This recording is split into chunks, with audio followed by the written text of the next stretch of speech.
गुजरात सरकार ने बिल्किस बानो केस के 11 अभियुक्तों को, आरोपी नहीं अभियुक्तों को जेल से बाहर कर दिया, रिहा कर दिया। और ये केस और ये निर्णय, इसको हम आइसोलेशन में न देखें तो एक पैटर्न दिखाई देता है। भारतीय जनता पार्टी की मानसिकता दिखाई देती है। कठुआ, उन्नाव, ये 2 मील का पत्थर होंगे इस देश के इतिहास में और शर्मिंदा करते रहेंगे हम सबको जो राजनीति में हैं। ये मैं कह रहा हूं, जिम्मेदारी के साथ कह रहा हूं और किसी कारण से कह रहा हूं।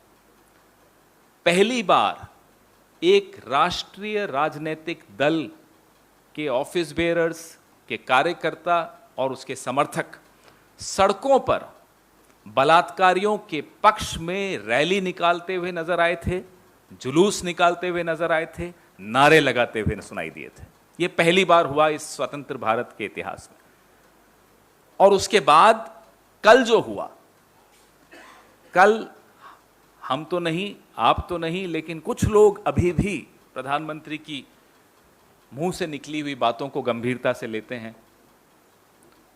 कल प्रधानमंत्री जी ने लाल किले की प्राचीर से बड़ी बड़ी बातें की, नारी सुरक्षा, नारी सम्मान, नारी शक्ति, अच्छे अच्छे शब्द इस्तेमाल किए।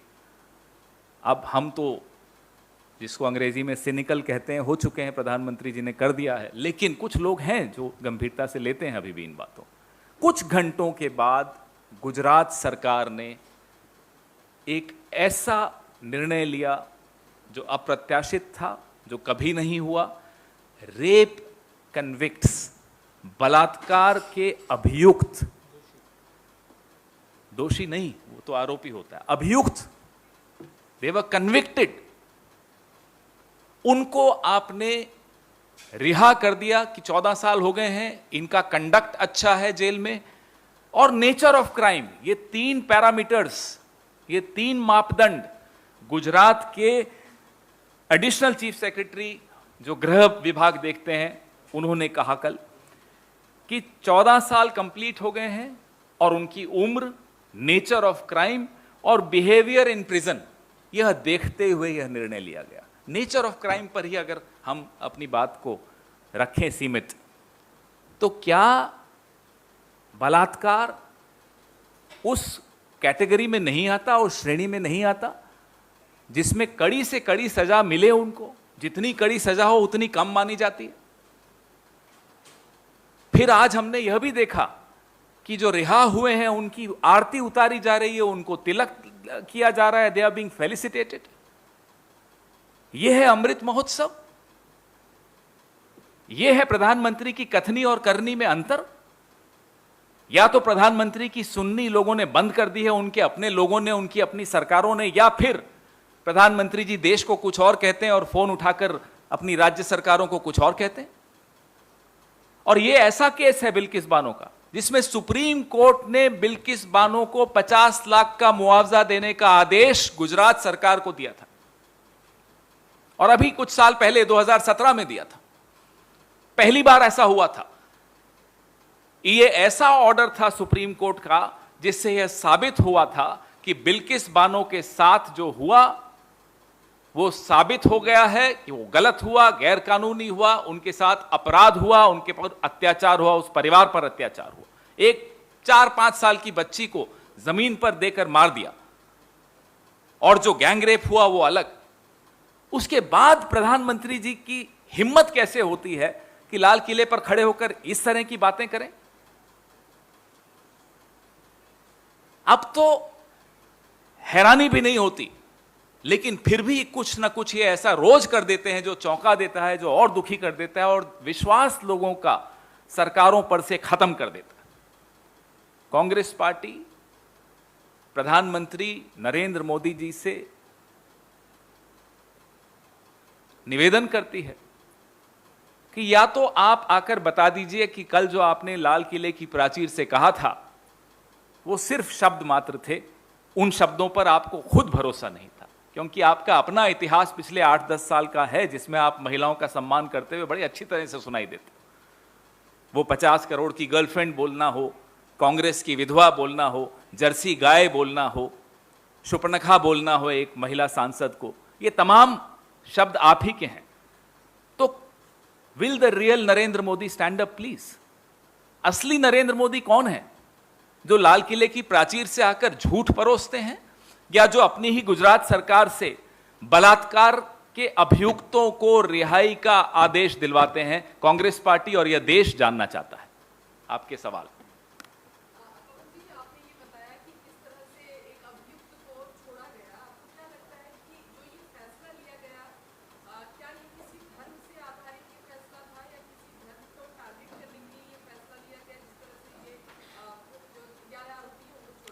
हम संविधान पे चलने वाले लोग हैं, देश संविधान के आधार पर चलता है, और हम हर सरकार से यह उम्मीद करते हैं कि वो संविधान को ही अपना मार्गदर्शक मानकर चलते होंगे।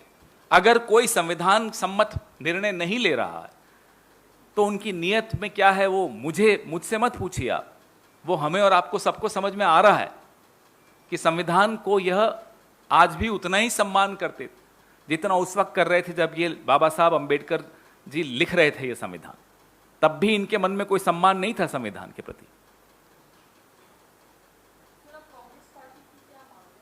प्रधानमंत्री जी स्पष्ट करें कि जो उन्होंने कल लाल किले की प्राचीर से कहा वो सही था। अगर वो सही था तो जो गुजरात सरकार ने निर्णय लिया क्या वो भी सही है? दोनों में से एक चीज सही हो सकती है, दोनों सही नहीं हो सकते। तो गलत क्या था, सही क्या था, प्रधानमंत्री स्पष्ट करें। और गुजरात सरकार यह निर्णय वापस ले या प्रधानमंत्री लाल किले से बोले गए अपने शब्द वापस लें। दोनों में से एक चीज ही चल सकती है, दोनों नहीं चल सकती। सुप्रीम कोर्ट को हम सलाह दें यह ठीक नहीं होगा, उचित नहीं होगा। प्रधानमंत्री लोगों के वोट से प्रधानमंत्री बने हैं, संविधान के दायरे में रहकर उनको अपना काम करना चाहिए। राजधर्म की आज अटल जी की पुण्यतिथि भी है, राजधर्म का आज फिर से हम प्रधानमंत्री को स्मरण दिला रहे हैं।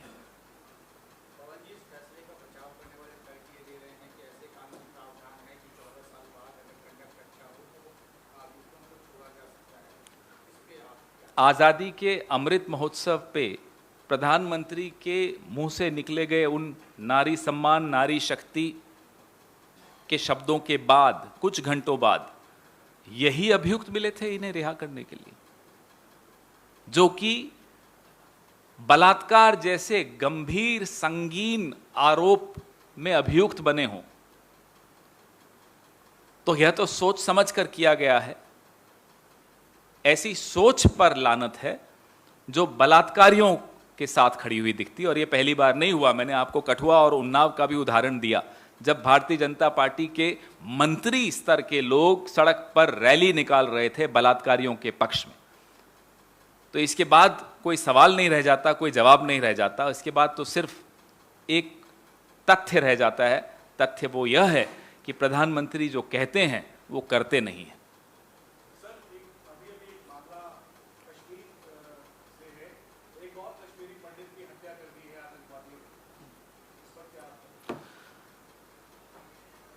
अब समय आ गया है प्रधानमंत्री और गृह मंत्री को राष्ट्र को संबोधित करना चाहिए। जो 8 साल का ट्रैक रिकॉर्ड रहा है कश्मीर की जो इनकी नीति है उसको लेकर, वो नोटबंदी हो, वो रिस्ट्रक्चरिंग हो कश्मीर, लद्दाख और जम्मू की, सरकार में शामिल होना हो, सरकार से बाहर होना हो, चुनाव नहीं करवाने हो, तमाम जो निर्णय लिए गए उन सब पे एक वाइट पेपर अब इन्हें देश के सामने रखना चाहिए कि आखिर क्यों इनकी कश्मीर की नीति लगातार विफल होती चली जा रही है।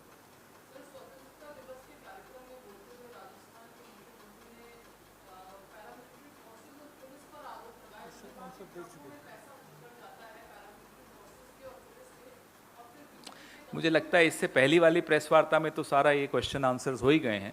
मैं अपनी प्रेस वार्ता बहुत ही गंभीर जो कल गुजरात सरकार ने काम किया उस पर सीमित रखना चाहता हूं। कोशिश करते हैं उसी पर बात करें। Any other question? Thank you, thank you.